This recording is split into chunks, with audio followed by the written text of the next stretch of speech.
Good morning, YouTubers. Affluence here. Welcome back. I know it's been a long time since I've done a video. I apologize. And it's not a stock video. This video is about philosophy and Christianity and atheism and God and belief and faith. And I want to discuss some points I want to make. I've heard a lot of stuff online, this and that, mostly about atheism and Christianity and God. So I want to bring this point to you guys, and I want you to give me a thumbs up, thumbs down. You agree, you disagree, I'll take it all. So, are there really atheists in America? And I bring up this point because there's a lot of things we got to consider. You can't just be something because you say you're something, right? You have to do the things that these things do. You can't be Christian unless you do certain things. You can't just say I'm Christian, So, are there really atheists? So my first point is our country. Our country was built by our forefathers who were Christian. Some of them were Christian, most of them. And they went to church, some of them.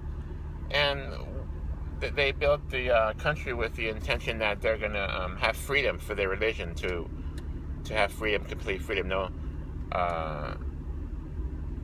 whatever they wanted to do, to worship or not worship, okay? It says in the Pledge of Allegiance, in God we trust, and we say that when we say the Pledge of Allegiance in school, in God we trust. So then I propose that there was a church on the corner in your community when you grew up, and the church had influences in the community. And they did food drives for the poor. They collected clothes for the needy. They consoled the sick and dying. And a priest would even go to your bedside if you were sick or in the hospital and say prayers. And so there's those influences. And then also I want to say that when you were young as a kid, I propose that you were sick and somebody prayed on you, and you became well. And there's the graces before the meals. You say, God is good, God is great, let us thank you for this food, amen. So I believe that you receive the blessings that way.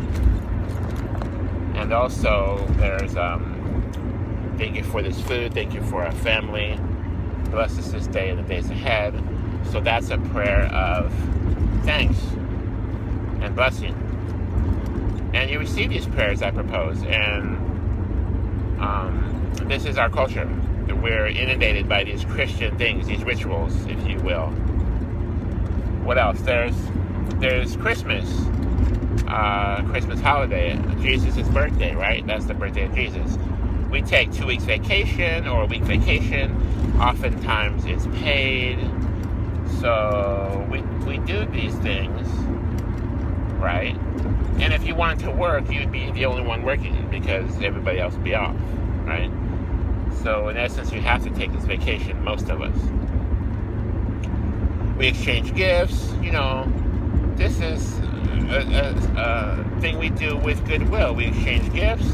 I buy you this gift, you buy me that gift, Would an atheist be able to partake in all these things?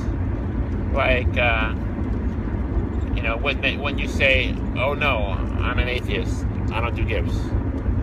And then, what if they say, oh, I got you an Xbox, I got you a flat screen, I got you money, I got you a good gift.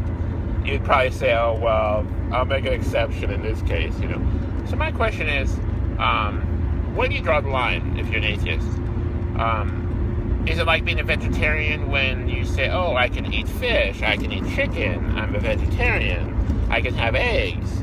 Like, at what point do you draw the line, right? So, back as being an atheist, it's being an atheist in a Christian country. Okay, can you do it? Because there's so much stuff out there, There's the money situation, and the money, it says, in God we trust. Right on the money, and we exchange money every day. Most of us work our lives for money in some fashion. And right there it says in God we trust. So I'm not saying don't take the money. I know you got to take the money, but these are Christian traditions we're passing around, we're promoting. Okay. The next thing is the church, like, they have weddings on the weekends and baptisms, and people go there to pray and to meet in a peaceful situation to bring goodwill to the community, right? So there's that influence. And if you can be an atheist, but what if your friend, your good friend, said, "I want you to be my best man. Come to church with me," Would you have to say, "No, I can't do that"? Because I know a lot of women want to get married in the church. They want to wear the white dress. They want to do the candles. So there's this cultural thing. It's a tradition. But like, as an atheist, can you partake in all these things, right? Because what is a wedding? Like, a wedding is holy matrimony before God. It's a witness before God and your family. It's a sacrament, okay? Prayers are said, blessings are said, and we believe it to be most important. And what else? Okay, so I propose that as a human, you're going to reach for God when the times are the most troubling. When there's a situation where one of your loved ones is sick or dying, or your child is missing, the first thing you're going to say is, "Oh, God, help me, God," right? And that's kind of like inherent. You don't have to teach that. And that's not a religion. I'm not talking religion at this point. You can be of all the religions. I mean, let's talk about the 5 religions. Let's say you have Christianity, you have Judaism, you got Muslim, Hindu, Buddhist. It doesn't matter what religion, because God doesn't have a name except for what we call God. The religion is how we relate to God as a culture. Okay, so if you're a Hindu, you have a lot of different gods, so you can pray to those gods and you can expect to receive the blessings. So you're a Christian. If you're Christian, Jewish, or Muslim, it's really the same God. It's just one calls him Allah, one calls him Yahweh, one calls him Jehovah. Again, God doesn't have a name really, except for what we call him. It's the culture that is different. So it's all the same God. In the Quran, they talk about the Garden of Eden. They talk about Father Abraham, Jesus. So understand, it's the same God. Okay, there's no conflict. Now, if you're Buddhist, interestingly, Buddhists, while they don't worship God directly, in the religion they talk about Brahma as the creator. So Brahma's the God. And they also say that God is very hard to understand. Well, I can agree with that, right? And then you have the Native American Indians who worship the nature spirits and the ancestors. So let them pray to those gods, and they can expect to receive the blessings. That's their culture, okay? So what I'm saying is, it doesn't matter what country you're in. You can go to any place in the planet, and there'll be religion, and there'll be influences, and they'll be inundated with different cultures and religious practices, And it's hard to turn those away. As an atheist, do you have to turn those away? That's the question. Let's say your child was sick, and someone came to you with goodwill and said, "I'm going to pray for you. I'm going to pray for your child." And when you have to say, "No, don't pray, I'm an atheist," that would be hard to do. That would be hard to turn away that goodwill, So my point is, you're going to receive the blessing. You're going to receive the prayers. That's my point. But then, can you be an atheist? You see? So going back to the vegetarian, can a vegetarian have eggs? Can a vegetarian have fish? Right? At some point, it's not, right? So then I propose that when we're weak and in desperation, we're going to reach for God.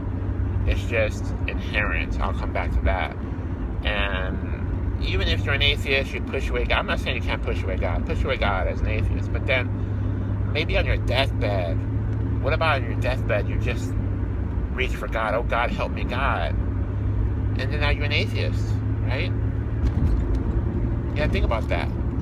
I mean, let's say you're a Christian for half your life, then you become an atheist, and then on your deathbed you reach for God again, and God help me God. That's a prayer, right? So are you really, you see my point? You have to go to another planet with no Bibles, no Christian, no prayers, no graces, no churches on the corner, no candles and religions, and then you would know what would happen, okay? But see, even then, like, if somebody fell in a ditch and nobody can save them, and the person said, "Oh, God, help me, God," then you'll be back to square one, right? Okay, comment below. Give me your thumbs up, thumbs down. I want to take it all. See you on YouTube.